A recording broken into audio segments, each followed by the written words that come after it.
Mademoiselle, ianao anele mamitoda tele.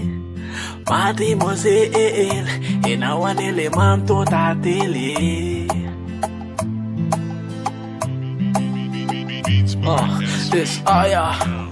Mademoiselle, ianao le zazavavy le natonga nanteny hoe tiako ianao. Mademoiselle, ianao le zazavavy le mba tiako anome fika ianao. Mademoiselle, ianao le zazavavy le natonga nanteny hoe tiako ianao. Mademoiselle, ianao le zazavavy le mba tiako anome fika ianao.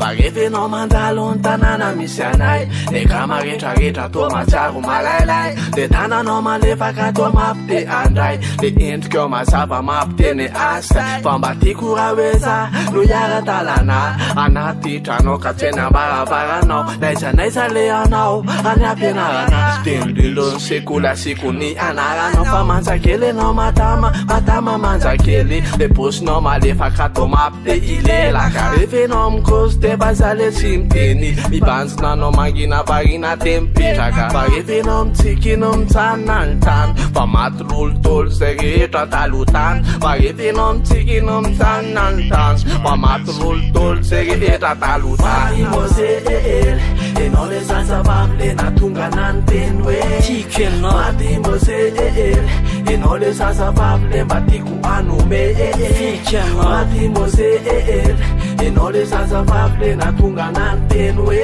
tiako ianao. Mademoiselle, ianao le zazavavy le mba tiako anome fika ianao. Tsy afaka atao tsy haiko mihitsy so ny endrikao, fitiavana zano mibaiko mba hity anao. Fa mba ekeo, fa mba ekeo aza, fa mba ekeo, fa mba ekeo aza. Raha boko te anjilo tena mame, tiako anao hatramy farany, tiako anao lo mba ho fatany, sady tonkapotsy misy sarany. Tsy mivadika azy teny efa nomeko na ratsy anao na tsara lo teky feko. Tena tiako anao zay no marina, raha tsisy anao ny fiainako tsy tafarina. Afaliana ny ara mba anjarany, le tantaratsika mba iray lalana.